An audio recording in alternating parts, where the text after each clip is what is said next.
You know what it is. It's Mr. Dig a Ditch, Big Mitch from 106 kicking in doors, and I'm bringing 03 O's, 28s, Vegas Suns, 101s, the Chronicles. You already know what to do. You already know what to do. When I do this right here, you already know what to do. You already know what to do. Yeah, Vegas Chronicles, man. Hey, somebody asked me a question, man, and I don't look. When it come to talking about people that's not no longer with us, I don't really too much do that. You know what I mean? But somebody asked me a question about Stacy Mackamo. You know what I mean? And my thing is this here. I'm not gonna speak on Stacy like that. He was a legend. He was one of the top 10 hand guys of Vegas for sure. You know, my daddy used to go with his sister Michelle before he went with my mom's. So my family and his family, especially my dad's side, they close. I know all his brothers. You know what I mean, and they all like uncles to me. Mike, Brian, and all of them. Me and Mark was cool. But Stacy was a legend, and his loss was devastating to not just Delmonico, but to a lot of people that knew him. Stacy was from an era where they didn't use guns. They didn't have to. Stacy was from an era where they used their hands, and that was the best of the eras when they used their hands. When you showed a person what you can do with these, and you didn't need no gun. Stacy come from that era, so when someone like that leave, everybody feel that. You know what I mean? Because that's when it was everything was real. When people fought for what they believe in, when they didn't have to run to no gun, it's easy to run and pick up a pistol to get your point across. But when you known for using your hands, man, and that's special because that's an elite group of individuals, and my pops being one of the faces of that, he would, Stacy will tell you in a minute, my pops is the reason why he was, one of the reasons why he was so good at his hands. You know what I mean? Because my pops, always, promoted that boxing game. That's why a lot of people loved and respect my dad. But when Stacy passed away, that hurt a lot of people, you know. And it's the same when a lot of people, like, when Melly Mel from Peru passed away, that hurt a lot of people. Melly was special. Melly, he was good with his hands, and he knew martial arts. Melly was, he was a special individual. When Cornbread died, it hurt, when a lot of people die and leave this earth that was known for doing something, whether it was good or bad, I mean, we was in them streets, but still, when people earned the respect that they earned and they pass away, it's a void there, and the streets feel it, you know what I mean? It was like, a lot of stuff don't be the same. When Stacy died, a lot of things wasn't the same. You know what I mean? A lot of things can't be replaced when it's just sad, And I don't really want to touch that too much more, you know what I mean? But when Bread passed away, a lot of people don't know, I get everything I learned from him. He wasn't perfect. Bread wasn't perfect at all. You know, I watched him do a lot of things. I didn't agree with it. I seen him do a lot of stuff I didn't like. You know what I mean? And I don't need to go there. You know what I mean? But he Bread was who he was, and he didn't change. Bread had this tattoo on the top of his chest. It said 100% gangster. Okay, it said 100% gangster. That was his tattoo. But Bread was hard. See, he made other people go get that tattoo. 100% gangster. He made other people go get that tattoo. But he was the original of that. Think about that. He made other people go get that tattoo. That's how hard he was. 100%. And he repped that. He was about that life. One of the last things me and Bread did before I ever seen Bread again, because when Bread got with the American program, when he used to drive that white Jeep, me and him used to be together. And we wasn't on no gang banging thing no more. The last work me and Brad really put in was, like I say, I don't want to get too much into that, but we was coming out of fish and chips, and he seen a cat coming out of 7-Eleven. Remember, fish and chips used to be by 7-Eleven right there in Northtown. He seen this big, tall, big old dude. I think J Dog, whatever, from California. You know what I mean? They gave each other a death stare.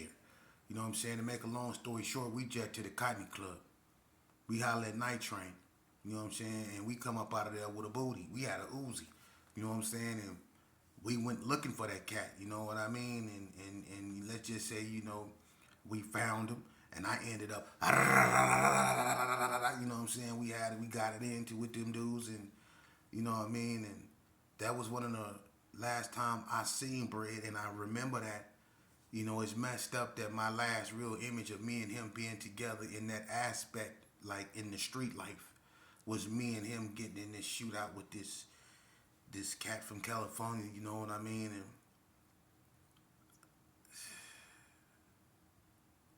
after that, he tried to do the right thing, and I didn't too much see him no more. And I went my way, he went his, and the last I hear, he got killed. Bread. It messed up a lot. It messed up a lot. When a person like that die, especially someone that was a mentor to you, it's a hard void, man. And dude, shout out to Stabone for getting at me, man. Stabone rolling, man, who always, swoop through, and that's crazy. He a OG 6-0, but he made sure he always called me, and he say, nephew, I appreciate what you doing, man. I love what you doing, and it ain't he just like me sitting. He really listens to what I say, and I have other people that send me messages that's reputable, slick, all them. Shout out to everybody that recognize what I'm truly trying to do and the righteousness and I'm doing. Vato, me and Vato, what I'm saying, we go way back, and we know the struggle. We was there. He participated. I can vouch for him. I know his work. And to see him make a 180 and do what he do, and out there he in that oil. He making oil money. He doing what I'm saying, he doing to see him go from what he was to what he is, man. Come on, man. He living proof. So for people to be mad at me for who I am now, what? Check this out. I'd rather be free and hated than locked up and loved any day of the week. For real. Y'all too old to still be in y'all. Listen, man. Just because y'all don't have the capability, articulation, nor the willpower or wanting to help these youth out here, or to speak up, to say anything. Y'all like going to funerals. Y'all like putting y'all best friend on the back of them cheap ass t-shirts y'all be wearing. Huh? Y'all like getting up in pictures when y'all know damn well y'all don't like each other. Y'all like making videos about grown men who trying to reach the youth, who not even thinking about you. Because if I was to really go there, come on, man. I'm an open book. Take your best shot at me. I'm an open book. I got my PSI report. Everything about me is out there. Everybody that I used to consider my enemies know me. I can show my face. They know what I'm about. They know I've been there, that I've done that. People didn't watch me change. I proved to them I've changed. I proved to myself I've changed. I don't give a damn about another individual over there in their feelings because, sheep doing this, you talking to sheep, you doing that. Who do that, man? That's some female stuff, man. That's some female stuff. Shout out to Marcus Bennett, man, that called me last night, man. That got at me, you know what I mean? I mean what I say, man. I stand on what I say. I'm really for the solution. I'm not for the problem no more, man. I've been there and I've done that. For real, man. But y'all don't want to hear nothing I got to say. You know what I mean? Y'all don't want to hear nothing I got to say till you end up in high desert. Then you want to hear everything I got to say. When you looking at 20 years, y'all all up in my, it kills me How y'all so tough right now that y'all can brush me off and be like, who is Cuz? Who is Blood? Who is this dude? Who is that? I'm that same dude. Listen to me. I'm that same dude that you be in the county jail. OG. So you think they go offer me a 1 to 3? You think they go offer me a 1 to 3? I'm that same dude. Hey OG. Hey OG. Man, they came with me a deal with a 2 to 10, man. What you think, man? You think I'm that same dude. Right there. Hey OG, man, I go to the board Monday, man. You think they will let me go, man? You think I'm right? You think I should go in there and say something? Man, check this out. I wrote this letter, man. Hey, listen, let me say it to you. Tell me how it sound. Remember that? Y'all wrote them Shakespearean ass letters on how y'all change, and y'all wanted me to listen to it. But you don't want to hear it now, huh? You don't want to hear it now. You so tough now. Y'all tough now. Y'all want y'all kids to believe y'all was about that life when you really wasn't, man. Come on, man. You probably sitting there right now with a tall can of Bud Ice right now. Slurred words can't even conceptualize a sentence. But you mad at me? What have I done to you? What have I done to you? Huh? I ain't done nothing to you, man. What have I done to you? What have I done to you, huh? That you haven't done to yourself. I'm speaking my life, man. I lived a hell of a life, and y'all know that. Y'all know that. As much as I've been in and out of institutions. And yeah, y'all like to throw up the fact that I've been locked up for half of my life. But what was I locked up for half of my life for? It wasn't for being a good Samaritan. I was locked up for half of my life for being an idiot. For being put it this way, the N-word. I was being one of them. Niggard. I was acting niggardly. For real. That's why I did 20 years. It wasn't because I was a gangster. I did something stupid. That wasn't gangster what I did. If I was gangster, I would have left y'all ass a whole, man. I would have got up out there a long time ago. That would have been gangster, to recognize my wrongs before I went to prison. To deter from that bull crap before I went to prison. That would have been the gangsterest thing I ever did. To see people for who they were way back when I was a baby. That would have been gangster. Going to prison and doing all that time and becoming a so-called OG in prison, that ain't gangster. Doing 20 years, something I know how many of y'all can do 20 years? Shout out to the ones that survived it, that been up there, that have done 20 years and more, that's still up there. But some of y'all can't even do 18 months without getting on a gang of medication. How many of y'all done folded up under that type of pressure? Come on, man. Tell the truth, man. Tell the truth, man. Ain't no future in that, man. You better off being out here, man. For real. Free. And if you're miserable, you'd rather be free and miserable than locked up and comfortable. I promise you. You'd rather be out here free, even if you homeless, you blessed, than locked up, balling.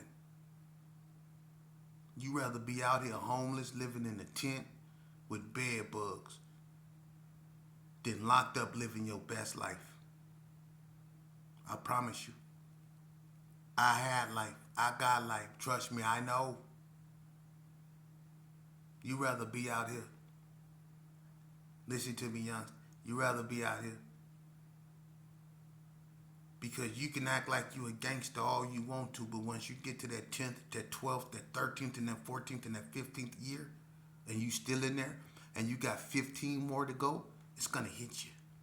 It's going to hit you hard. For real.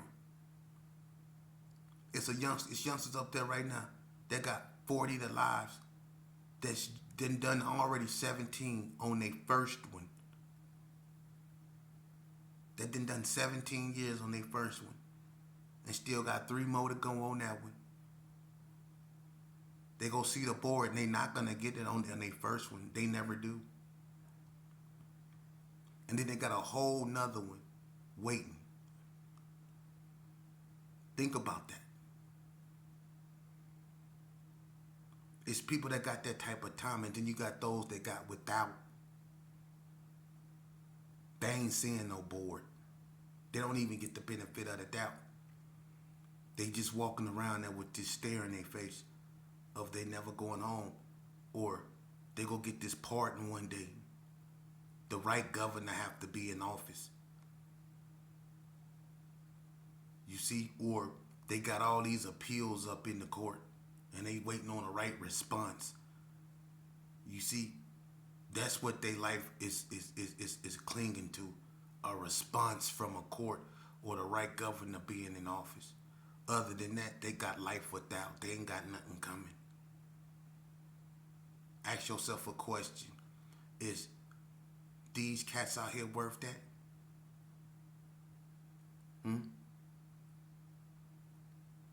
Look at what happened to Lil Boosie. You can flaunt money and all that, man. I told y'all the biggest pimps is the government. They can come in and they can take it. Now you begging for a bond. And they can deny that or they can grant it. But quit putting yourself in them type of positions, man. You put yourself in them type of positions and you make it easier for stuff like that to happen, man. Because we glorify this way of living. But let's start shedding more light on the truth of this. Let's take a look at all these mothers. Let's shed some light on them sitting in front row, crying at the funeral of her son. Let's shed light on all them black women, all those tears. If we get all the black women that did shed tears over burying their children, we'll drown in their tears. We'll drown in their tears.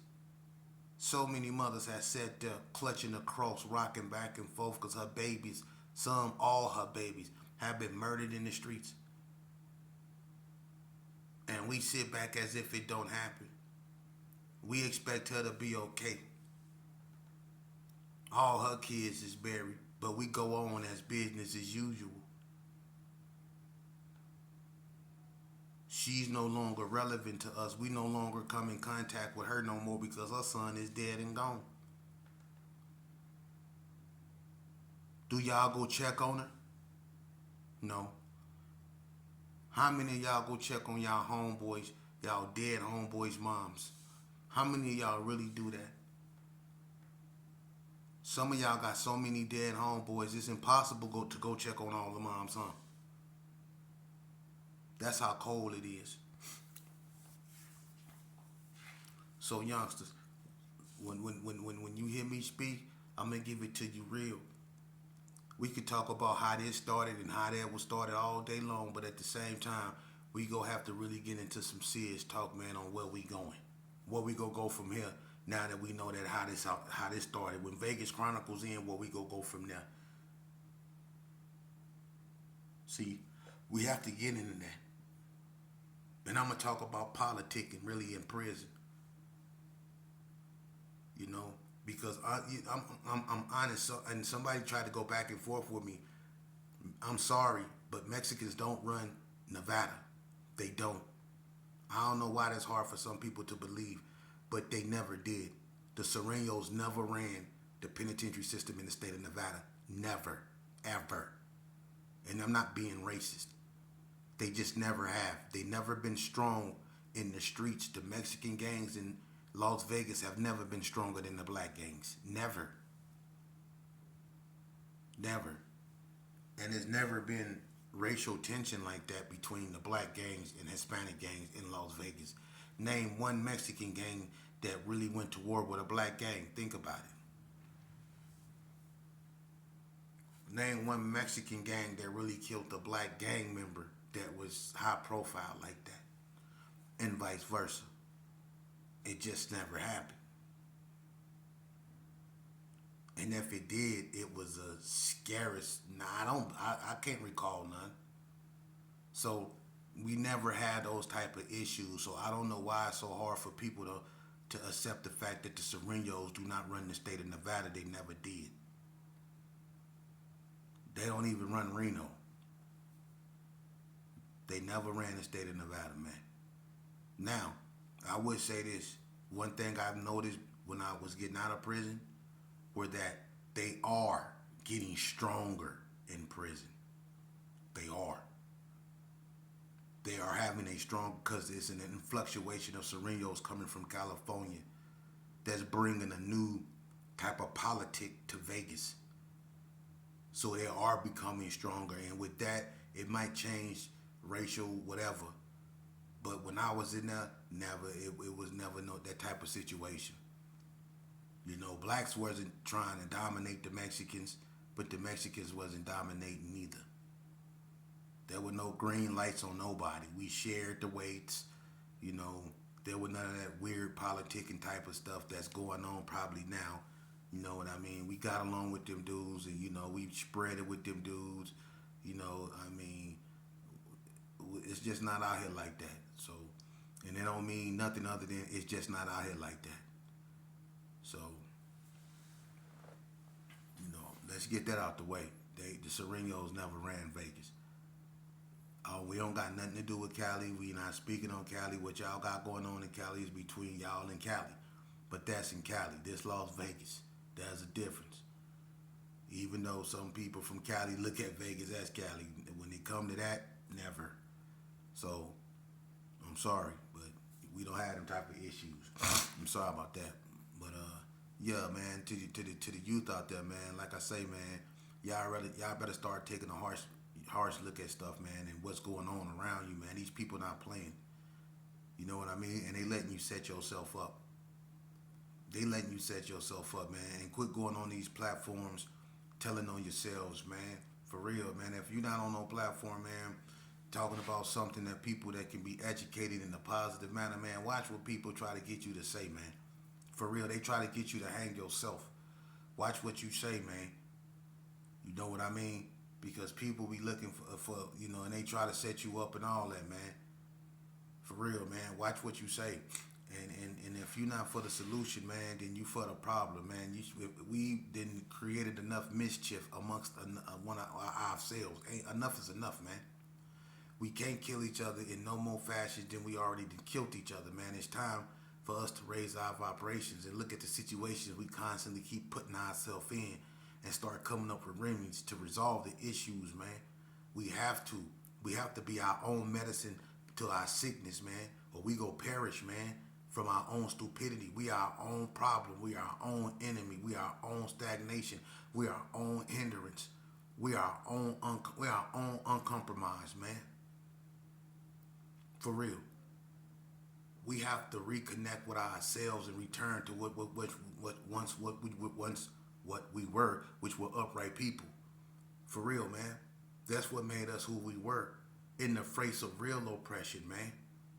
Look at your history, man. Your people went up against Bull Connors, George Wallace, Nathan Bedford Forrest, some of the most racist people that you can ever think of, man. For real, look at Fannie Lou Hammond and the Democratic Freedom Riders. Look at who she had to go up against over there in Alabama.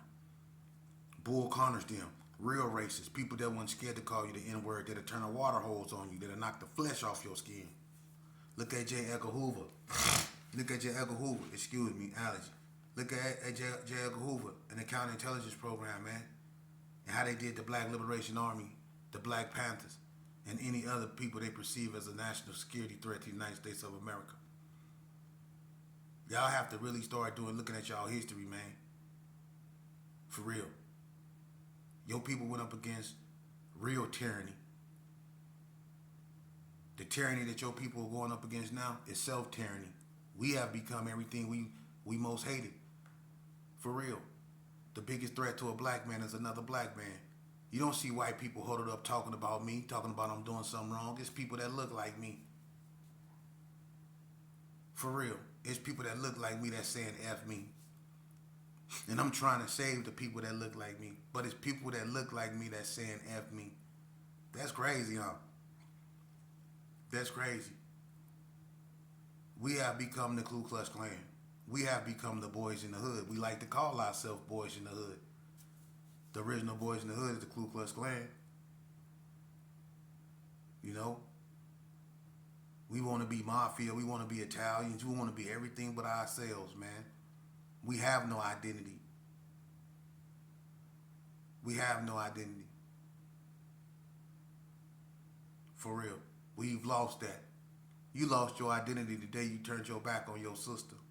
And the day we start allowing our sisters to be bitches, the day we start being mute to their hurt and their pain, like when they bury their children, the screams, the screeches that a mother lets out, we start being mute to that. And we wonder why we stagnated and why we going through what we going through. You ain't gonna never do right by yourself until you do right by your woman, man. People ain't gonna like this video. They gonna be like, she preaching. You can say what you want. It's the truth. It's the truth.